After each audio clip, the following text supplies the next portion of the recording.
Bangla action সিনেমার ইতিহাসে শাকিব খানের নতুন সংযোজন soldier Hunter code red operation যেন এক দমকা হাওয়ার মতো। এই ছবিতে তিনি শুধু একজন হিরো নন, বরং দেশের জন্য নিবেদিত প্রাণ এক বিশেষ বাহিনীর দায়িত্বশীল সৈনিক। গল্পের কেন্দ্রবিন্দুতে রয়েছে দেশি বিদেশি সন্ত্রাসী নেটওয়ার্ক ভেঙে ফেলার মিশন, আর সেই মিশনে নেতৃত্ব দিচ্ছেন শাকিব খানের চরিত্র কমান্ডো রায়ান খান। চলচ্চিত্রের শুরুতেই দেখা যায় দেশের গুরুত্বপূর্ণ একটি সামরিক বেসে ঘটে রহস্যজনক বিস্ফোরণ। এই বিস্ফোরণের সূত্র ধরে গোয়েন্দা বিভাগ খুঁজে পায় একটি আন্তর্জাতিক সন্ত্রাসী গ্রুপ রেড ভাইপার এর নীলনকশা।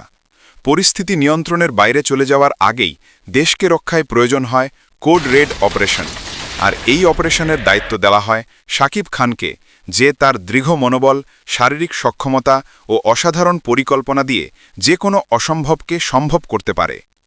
চলচ্চিত্রে অ্যাকশন দৃশ্যগুলো একেবারে আন্তর্জাতিক মানের, বিশেষ করে শহরের মাঝখানে কার চেজ সিকোয়েন্স, পরিত্যক্ত কারখানায় ফাইট সিন আর হেলিকপ্টার ধাওয়া, এসব দৃশ্য দর্শকদের আসন থেকে নড়তে দেয় না। সোলজার হান্টার কোড রেড অপারেশনের আরেকটি বড় শক্তি এর ভিলেন চরিত্র। রেড ভাইপারের প্রধান হিসেবে বিদেশি অভিনেতার উপস্থিতি ছবিকে করেছে আরও শক্তিশালী। তোমার জন্য দেশ নাকি দেশের জন্য তুমি? রায়ান আর এই ভিলেনের বুদ্ধি বনাম শক্তির লড়াই ছবির ক্লাইম্যাক্সে দারুণ উত্তেজনা সৃষ্টি করে। গল্পে দেশের প্রতি ভালোবাসা, ত্যাগ আর দায়িত্ববোধকে খুব সুন্দরভাবে তুলে ধরা হয়েছে। চাঁদের আলোয় তোমার মুখ দেখি। ডায়লগগুলো শক্তিশালী, বিশেষ করে রায়ানের কয়েকটি দেশপ্রেমমূলক সংলাপ দর্শকদের মনে গেঁথে যাওয়ার মতো।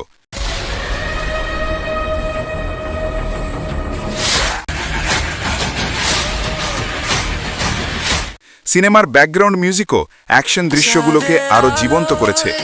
সব মিলিয়ে soldier Hunter code red operation Shakib খানের ক্যারিয়ারে এক নতুন মাইলফলক। যারা থ্রিল, অ্যাকশন ও স্টোরিলাইন ভালোবাসেন তাদের জন্য এই সিনেমা অবশ্যই দেখার মতো। এরকম নিত্য নতুন ভিডিও পেতে চ্যানেলটিতে লাইক, কমেন্ট এবং সাবস্ক্রাইব করতে ভুলবেন না।